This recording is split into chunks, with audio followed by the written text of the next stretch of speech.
Let's take a walk forward up into the pilot house.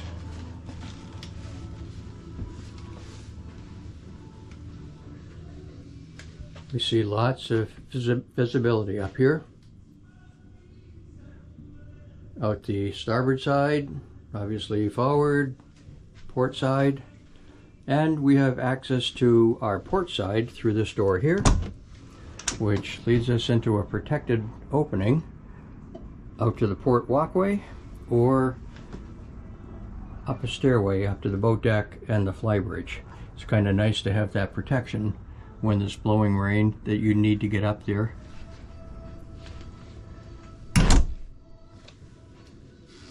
And on the starboard side is a sliding door that takes you out to the deck out there. One of the things that we've enjoyed about the pilot house is that whoever's in control of the boat has company up here. There's a nice lounge seating up there with a table. It could be shared by 3 or 4 or 5 other people.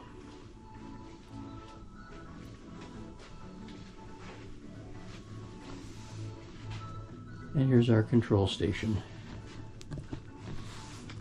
Almost all new electronics on this boat, a little more than a year old. We've got 2 Fruno TZT3 touch screens, multifunction displays. They're all networked together, along with a standalone laptop computer. I say standalone, it has its own navigation system, but it is networked into the Fruno system. Now, all of those instruments have their own chart plotting ability, and they all gather their information through the N2K bus, and all of them can control the autopilot in the boat too. So we have lots of redundancy. And Fruno's done a really nice job in making it easy to monitor and control the screens themselves.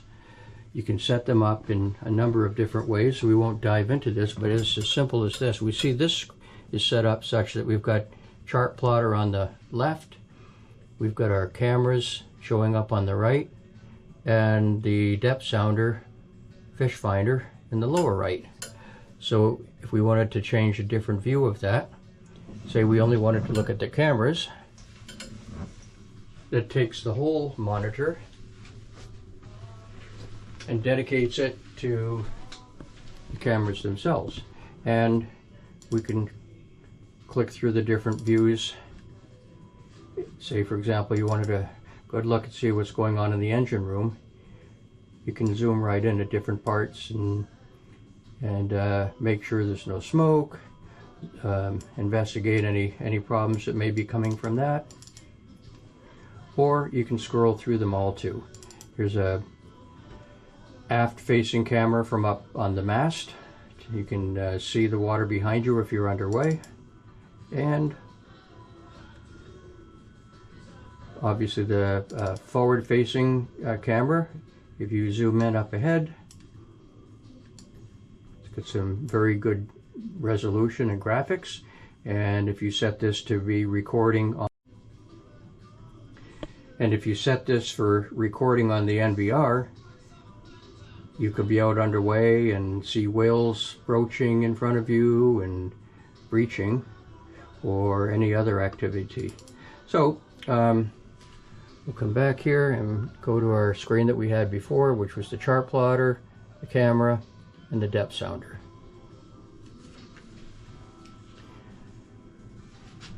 VHF radio.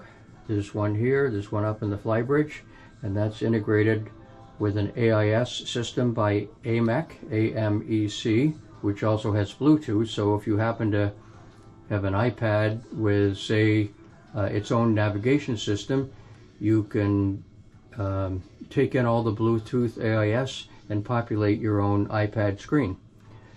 We've got control of our generator right here. We've got bow and stern thrusters, which are proportional, which means depending on how far you press the lever over. Okay, quick walk around the outside of the boat.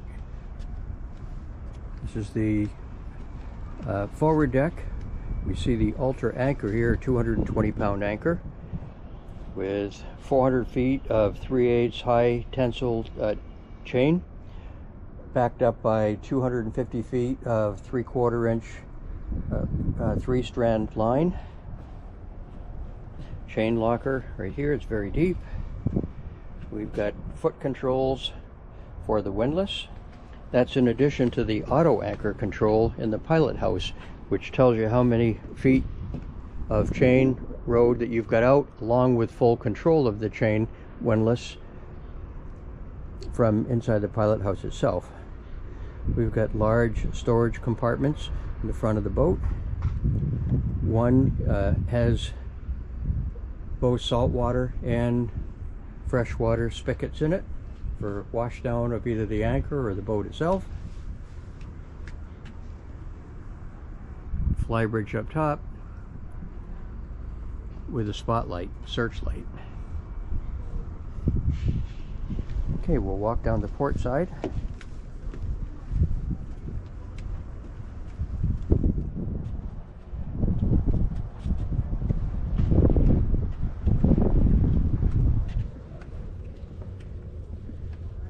Nice fresh teak deck.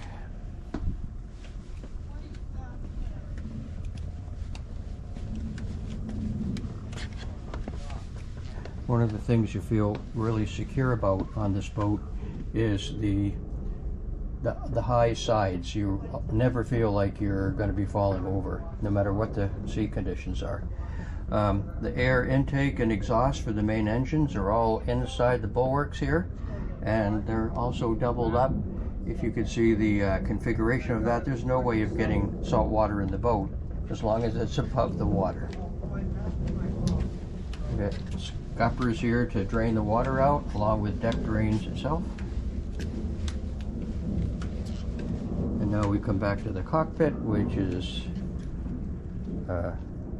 large and airy, and got a table here, half up, half down, just works well for a couple on the boat.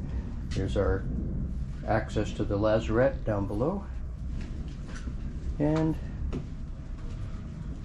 a bit of a wet bar here with a sink, deep sink.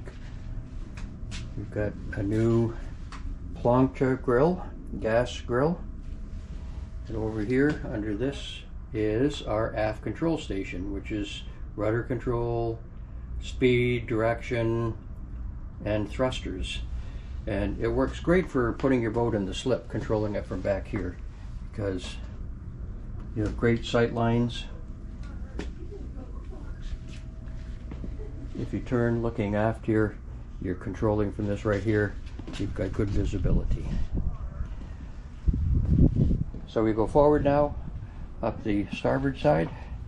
Here's our engine room air intakes down below. You've got an access door that has a step that you just hang it right on the gunnel there. It makes it real easy if you're side loading the boat.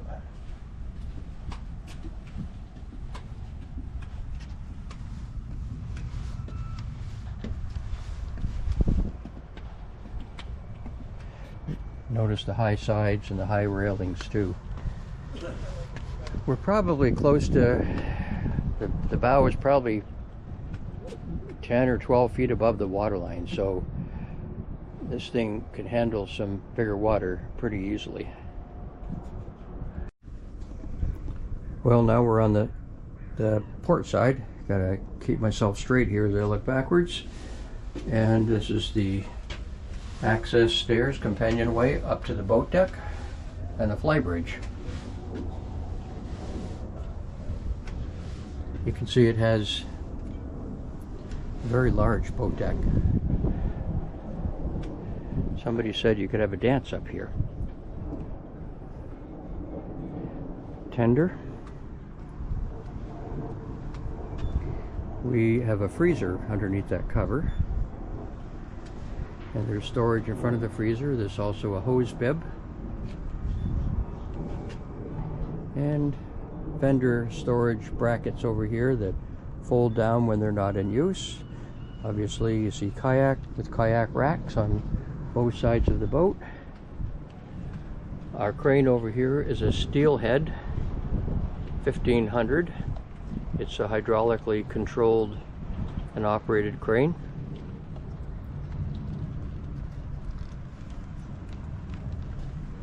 And we're going to step back here and take a look at the mast. All of our electronics are on that, the antennas I should say, but this is a hinge that allows this mast to lay back, which reduces our air draft, which means that if you need to get through some location with a bridge that doesn't allow, high clearances, you fold that back and there you go. Okay, we are up on the Flybridge. Here's our electronics and our control station. We've got our engine instrumentation there on the left side, our Maritron monitor system, our spotlight searchlight control, our Furuno navigation system, and again we can set that up for whatever information you would want to display. It's networked again, so we can have video in it as well as navigation, depth sounder, whatever you feel like you want to set up for your application. It's configurable there. There's Simrad display equipment for whatever you want to configure there as well. I happen to have it set up for rudder direction as well as time, and the right display shows the wind apparent speed and direction, and true wind speed and direction. Got our follow lever, thrusters, throttle, old-fashioned compass, and our autopilot control. Oh, and a volume control for the speakers up here.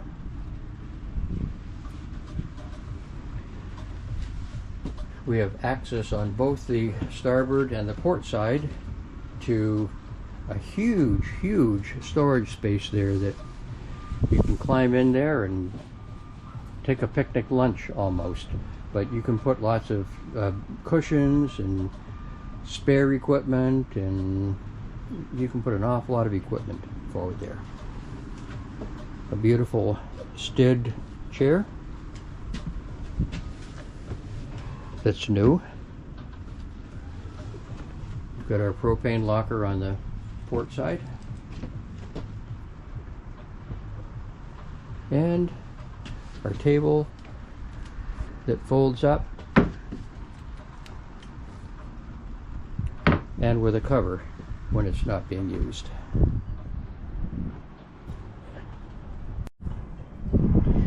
So let's take a quick look at the mast here and the electronics that are mounted on it.